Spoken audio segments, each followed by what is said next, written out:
Well, welcome to another episode of Traveling Through History. Tonight we're going to be looking at a very interesting question, and that is, why did Virginia split into Virginia and West Virginia? Why was there such a split? Virginia, of course, was the first colony that actually got settled at Jamestown and became the most populous state, the most powerful state in the original 13 colonies of the colonial Americas. And Virginia, of course, had the most wealth, it had the most people, it had the most development in terms of cities and towns. It had the most commerce coming in and out of the United States or the colonial Americas at the time, going to Europe and other places. And so it was incredibly powerful, and it had the most sway when it came to what was going on in politics among the colonies at the time. And then eventually, after 1776, and we gained our independence, Virginia had the most sway there as well. When we were building our Constitution, when we were declaring independence, the first 4 out of 5 presidents of the United States were from Virginia. So Virginia, of course, was the most important state. And so the question we're going to try to answer tonight is to give you some history behind why the state split and why West Virginia split off from Virginia. What were the reasons behind that? If you look at the map behind me right now, you'll see what Virginia used to look like before it split. And it was very interesting to see how large the state really was back then. What ended up happening in the end was the state of Virginia on the eastern coast, the Tidewater area, and also the central part of Virginia, where the wealth was, where the plantation farmers, the tobacco farms, there was slavery, of course, at that time. There was a tremendous amount of wealth among the settlers who had settled Virginia and the powerful politicians that were there. That area of Virginia, in the end, just did not see eye to eye with the western portion of the state. The western portion of the state was settled by mountaineers, by frontiersmen, by people who didn't want to be anywhere close to a city or a town. They wanted their independence. They wanted their freedom. They wanted to be able to do what they wanted to do. Many of those people that settled in Western Virginia at the time actually came from places like Pennsylvania, Ohio, New Jersey, New York. Many of them were German and Dutch settlers and preferred that area of the state. And so really the western part of Virginia had much more in common with some of its northern neighbors than it did with the eastern portion of Virginia. So tonight we will take a look at that interesting question. Why did Virginia split into 2 states, Virginia and West Virginia? So let's get into it now. So in 1863, West Virginia seceded from the rest of the state. The issues between the 2 sides of Virginia, however, ran much deeper than just the Civil War, which was a huge component of it. Article 4, Section 3 of the United States Constitution clearly states that to form a separate state from an existing state, the new state must have the consent not only of the federal government, but of the state that it wants to leave. This was the uphill battle that the Virginians who lived in the western part of the state faced on their way to secession. On June 20th, 1863, however, during the Civil War itself, West Virginia was born. Settlers who inhabited the Tidewater area of Virginia, that is land along the James River that flowed into the Chesapeake Bay, were in large part English. By 1700, 5% of Virginia's entire population had taken control of the finances and politics of the colony. These were the landed gentry who had already built large tobacco plantations and were beginning to import slave people from Africa to work the land. The trade was incredibly lucrative as tobacco caught on in England and no one could get enough of the colonial plant.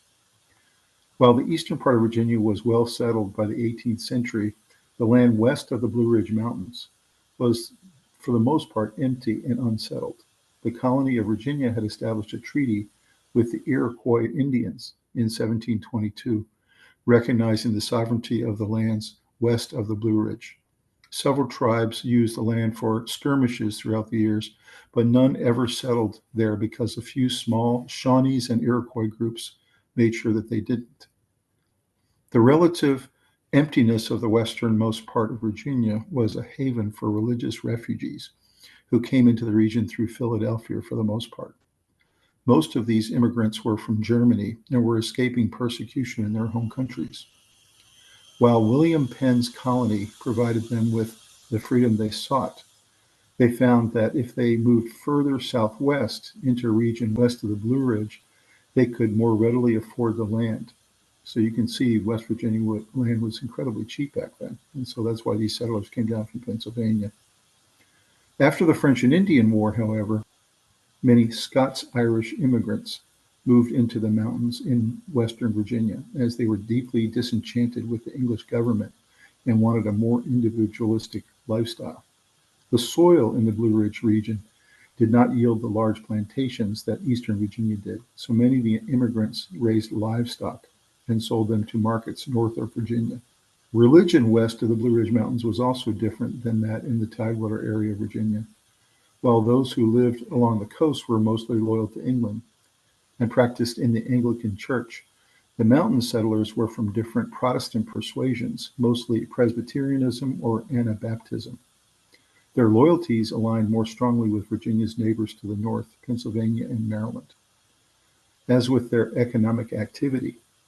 Thus, the Western Virginians had virtually no connections to the Tidewater elite or the Central Virginia, and did not from the start feel connected to any part of the other parts of Virginia. While George Washington himself lived in Western Virginia for a time and sought to improve economic and political loyalties from that region to the east, growing unrest was already brewing among Western Virginians. People in Western Virginia were calling for a separate state soon after the American Revolution in 1778, claiming that the state of Virginia did virtually nothing to support their political and economic interests in the state. The Westerners had just cause for this feeling. By 1816, the Virginia Board of Public Works had been established and financed 40 to 60% of the public work projects in the state, including turnpikes, railroads, and canals. However, the board hardly ever approved projects that would improve transportation or infrastructure in Western Virginia. Instead, it focused on connecting farming towns in the east with market cities in the east, which furthered the economy of the elite built on slave labor. This was reflected in the General Assembly of Richmond, where the western counties of Virginia were grossly underrepresented. They did, however, have some representatives there. The Stanton Convention, which convened in 1816, found that only a third of the population eligible to serve as representatives, basically white males, lived in the eastern part of the state, but effectively controlled the state legislature with a majority of the seats in both the House of Delegates and the state Senate. Political parties also did not matter in the control of Virginia, as both the Whigs and the Democrats tended to finance projects that kept only benefits for the eastern half of the state and left the western half of the state without any benefits. Western Virginians were, in short, kept at arm's length by the rest of the state. They were not a part of the mercantile economy and thus were not important to Eastern interests. Some attempts at the representational improvement were made during the Civil War, led by several of the most important politicians of Virginia who recognized that the West needed more representation. There was an 1830 amendment to the Virginia Constitution allowing the Board of Public Works to finance more projects west of the Blue Ridge Mountains, but disallowing voting rights to those who did not own a certain amount of property. This created a dilemma in Western Virginia, as many tracts of land were owned by Easterners and worked by Westerners. The new Virginia Constitution of 1850, this was 20 years later, eased restrictions on the voting rights in the western part of the state, allowing more men to vote in state elections, but disallowing the western counties from ever holding a majority in the legislature. This was ensured by the design of the voting districts and the way they were gerrymandered. Those boundaries were drawn by Eastern legislatures, of course. The design of voting districts saw to it that Western Virginia would never hold more than 66 seats, or 43% of the seats in the legislature. The overall legislature and House of Delegates was a 152-seat House of Delegates sitting in Richmond. There was also a 50-member Senate, and 19 of those 50 members were from the western part of the state. The American Revolutionary refrain of taxation without representation also applied in Virginia during its many constitutional iterations of the 19th century. Special treatment was given to Eastern Virginians in the legislature through laws pertaining to property taxes. In short, tax breaks were given to slave owners in Virginia, which almost wholly benefited the eastern part of the state and those landowners. Plantation agriculture and enslaved labor were common in the eastern part of the state, but not in the western part of the state. More well-off families of Western Virginia did own enslaved people at times, but not nearly to the scale of Eastern Virginia. The economic interests of the East therefore relied very heavily on slavery, and the state legislatures fostered this economy through laws easing taxes on Eastern partners as much as possible. The state's tax laws of 1850 stated that all property and land should be taxed at a percentage of its actual value, except for enslaved people. Enslaved laborers under 12 years old were not subject to any tax law, and those over 12 were only taxed to the flat value of $300, when often the price for buying enslaved people was closer to $2,000. Western Virginians' land and the properties were taxed at a percentage of their actual value, which made the taxation level of the region disproportionate to that of the eastern half. The eastern economy boomed, and the plantation owners could absolutely afford to pay more in taxes, but their representatives in the state legislature instead put impetus for tax revenue on Western Virginians. Slavery was a contentious issue in Virginia long before the Civil War, but not always regarding the morality of it. Most of the western half of Virginia didn't enslave people because they didn't have large enough tracts of land or enough money to justify it. Morally, many Virginians were opposed to slavery, both on the western side and the eastern side, but mainly on the western side. The 550,000 enslaved people who comprised a third of Virginia's population in 1860 were located mostly in the eastern part of the state. They served as unpaid labor force for several hundred tobacco, corn, and wheat plantations, and later could be loaned to help in the coal and salt industries in the West.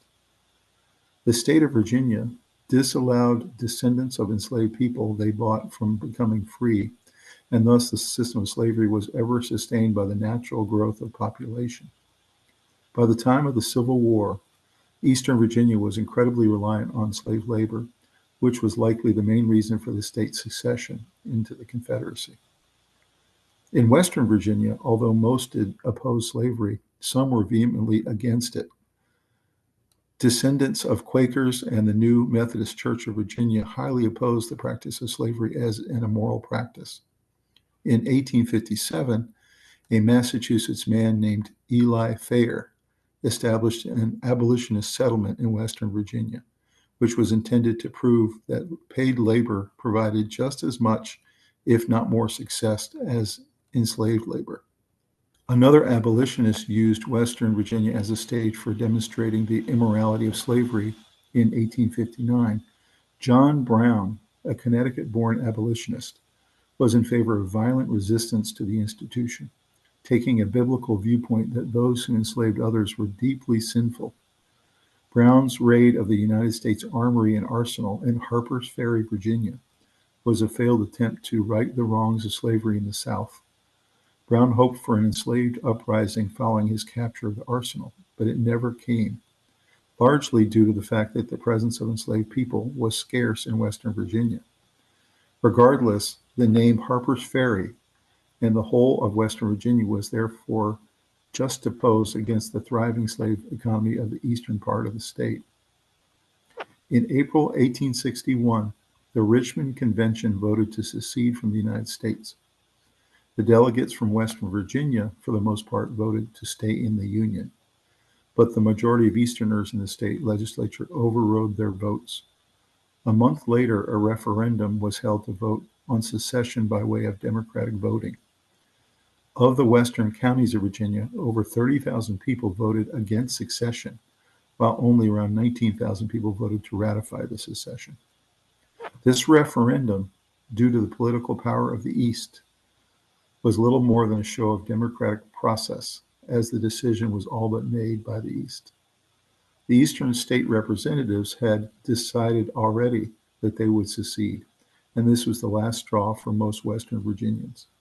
Immediately following the referendum, the Wheeling Convention met to discuss another secession, that of West Virginia from Virginia. The delegates from Western Virginia began discussing the separation of the two states, tired of the way that the eastern portion of the state assumed that they spoke in the interests of the entire state. In convening in Wheeling, Western Virginia, the Western delegates made it clear that they saw Richmond and the government of Virginia as null and void. West Virginia, although it was a slave state, wanted to be part of the Union and wanted to promote the idea of constitutional secession rather than traitorous secession like that of the state of Virginia. There was, however, a problem with West Virginia's plan to secede. They had to make the federal government see that the secession from the now Confederate state was legitimate. President Lincoln and the United States Congress were hesitant to allow the secession of a new state, fearing that this would translate into the administration's tacit acceptance of Confederacy as legal. The two large obstacles that stood in the way of West Virginia joining the Union, their identity as a Southern state and as a slave state. Thus, the Western Provisional Government fostered an ever-growing majority of Unionist sentiment in the region in an attempt to prove that the Southern state joining the Union would help the federal government's cause. They sought this with the Unionist portion of Virginia's government, mainly made up of Westerners, which called itself the Restored Government of Virginia. The restored government legitimized and approved West Virginia's plan to leave the state, and soon the federal government saw that as an ally within the South would be helpful in their cause of war. After the approval of the restored Virginia government in 1862, which had found West Virginia's Unionist claims to be a majority opinion, based on the referendum, the Lincoln administration accepted the state's bid to join the Union on December 31st, 1862. The acceptance of West Virginia was conditional on implementing a policy of gradual abolition of the population of enslaved people who lived in the state. But from 1863 onward, Lincoln's government had a stronghold on the South, which provided them loyalist support and strategic posturing for the rest of the Civil War. On June 20th, 1863, West Virginia was officially admitted to the Union as the 35th state. After the Civil War, the governments of West Virginia and Virginia engaged in several disputes, some of which have lasted until the modern day. Virginia and West Virginia had to deal with their previously shared debt in some way. West Virginia's constitution allowed for the assumption of some of Virginia's debt, mostly from public works projects, but negotiations were fruitless, and eventually Virginia agreed to take on 2/3 of the debt, leaving the final part to West Virginia to take care of. In 1915, the Supreme Court ruled that West Virginia owed Virginia approximately $12.4 million, the first installment of which was not paid until 1939. Virginia began a Supreme Court case against West Virginia in 1866, just after the Civil War, over the transfer of 2 counties from Virginia to West Virginia. Virginia claimed that the absence of several hundred Confederate soldiers during the vote to transfer nullified the action, as the former soldiers refused to acknowledge the shift. However, the Supreme Court ruled in favor of West Virginia in 1871, and the 2 counties were never disputed again and became part of West Virginia. Some form or another of this transfer was existed through the history of West Virginia, and several skirmishes over boundaries have lasted for hundreds of years.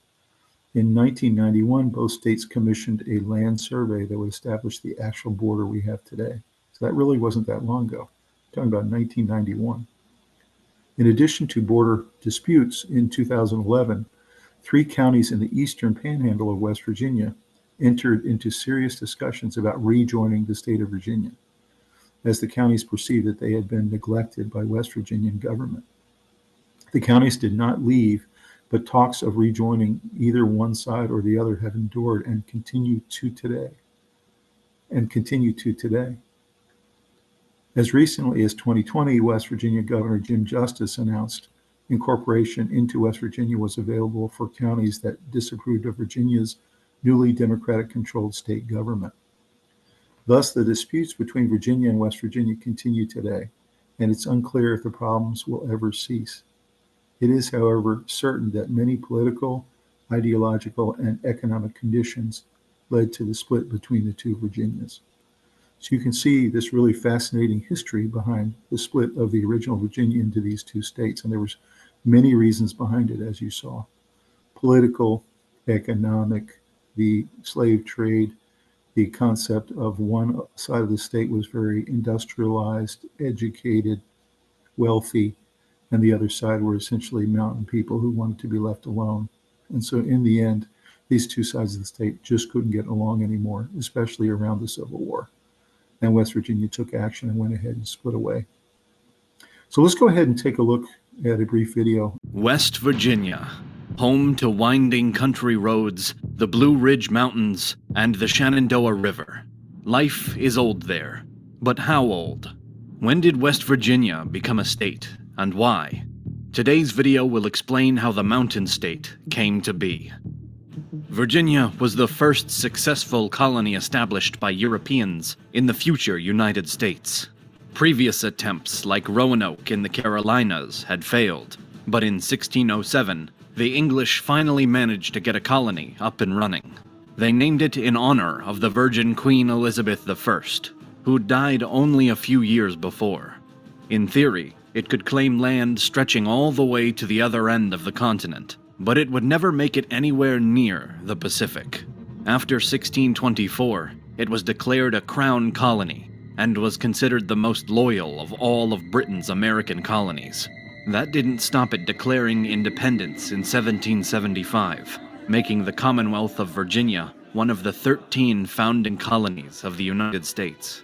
In time, though, one Virginia would become two, and the lines of that split were already being drawn.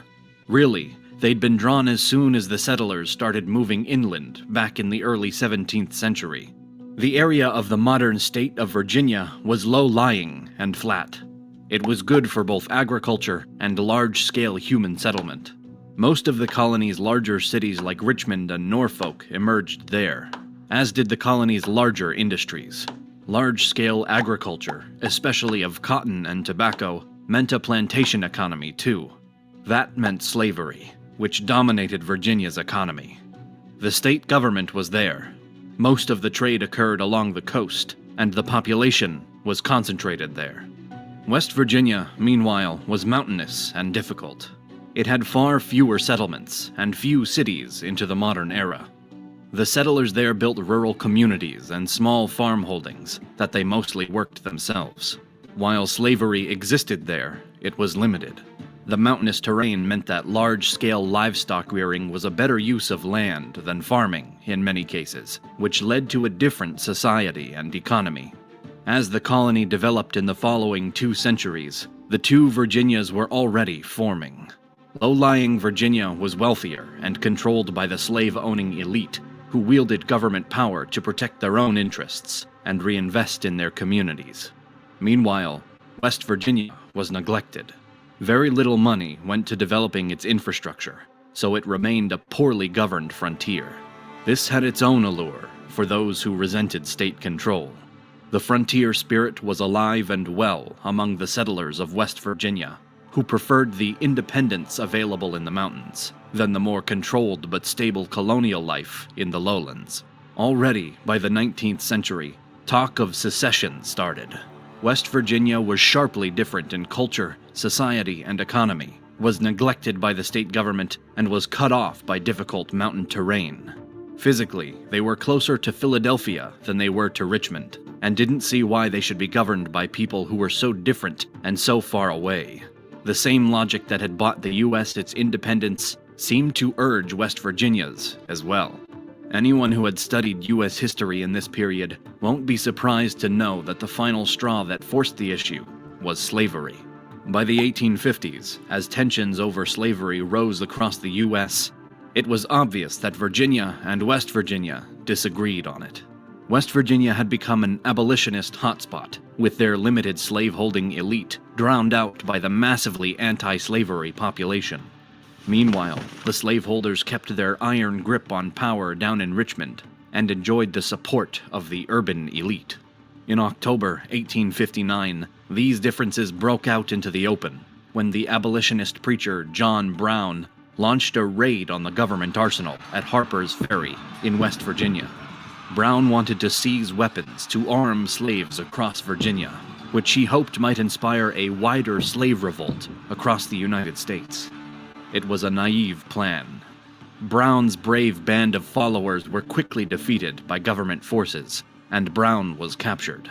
But the entire event was a chilling foreshadowing of the Civil War to come.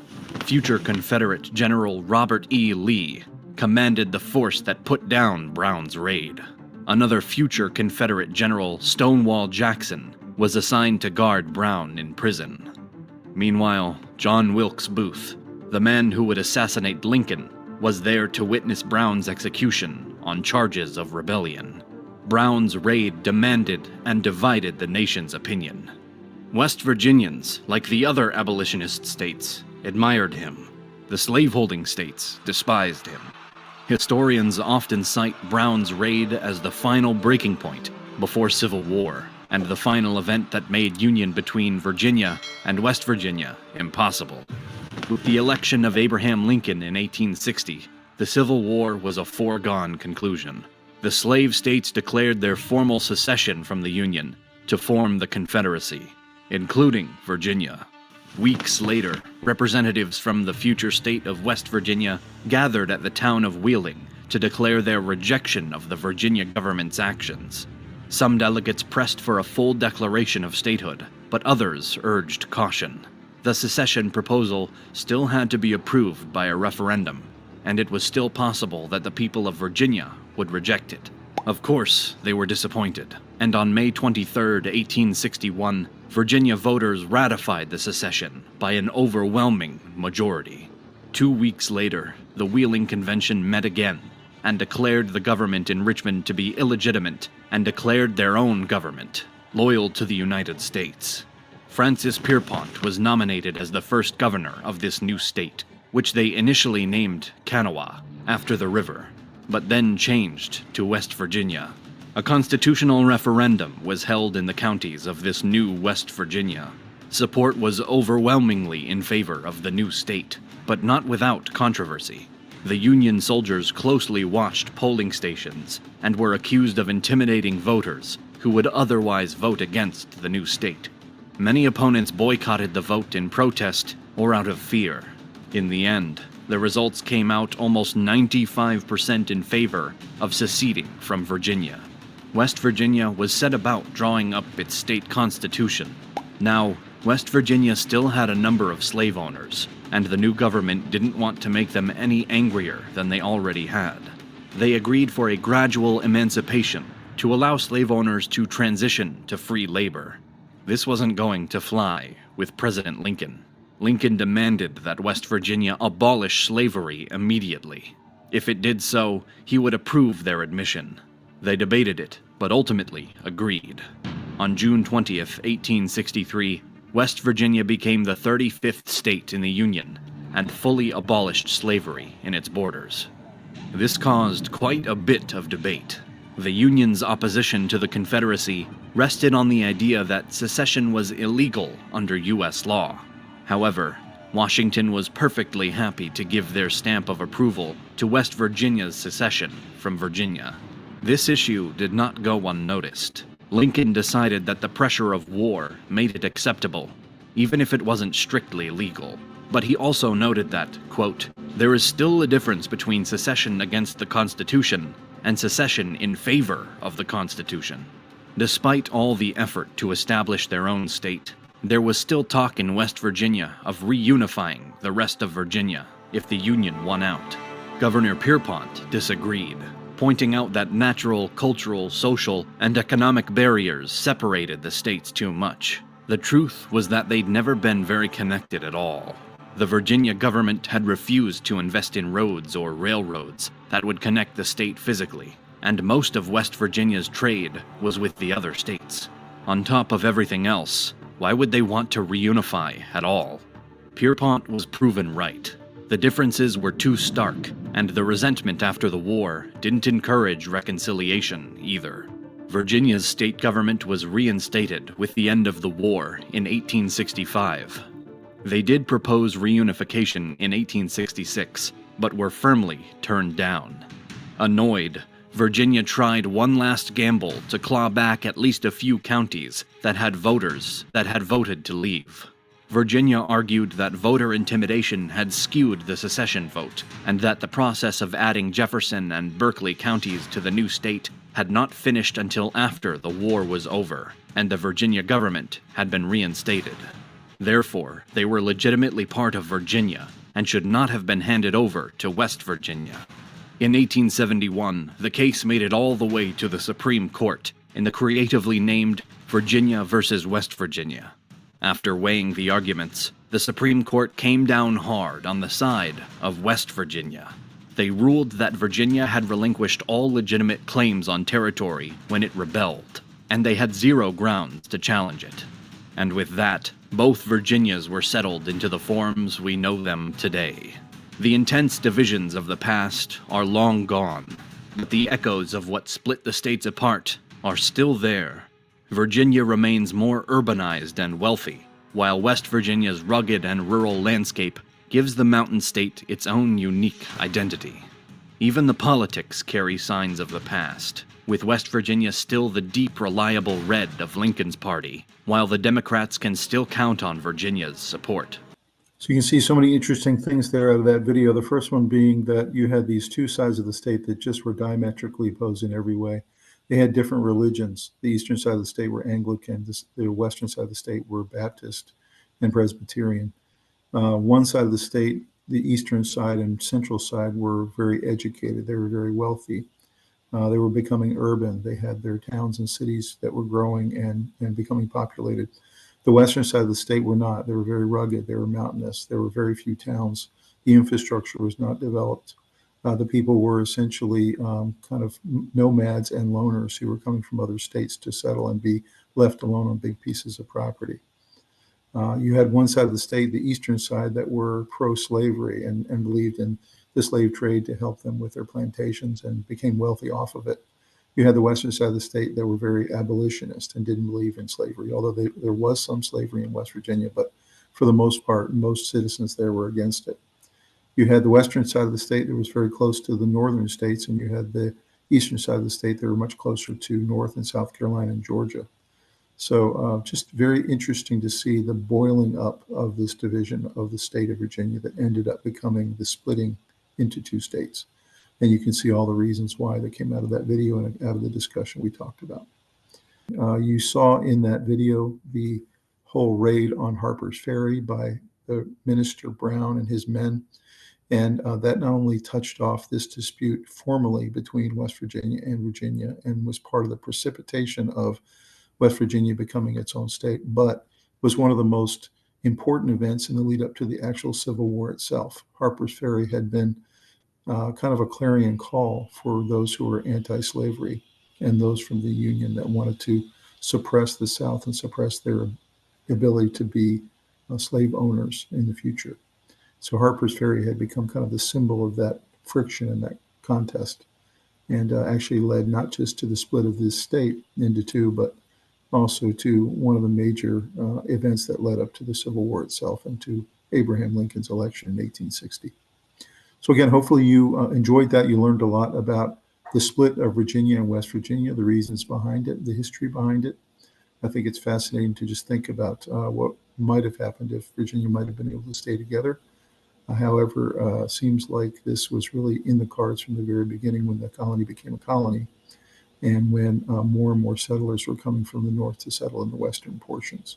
The Blue Ridge Mountains, in a lot of ways, became the divider of the state and became the reason that the cultures on both sides of the state became so different, and one of the major reasons why they ended up splitting apart. So please like this video and subscribe to the channel. Thank you very much for joining us tonight. We hope you love history as much as we do. And we'll see you next time on another episode of Traveling Through History. Have a great night.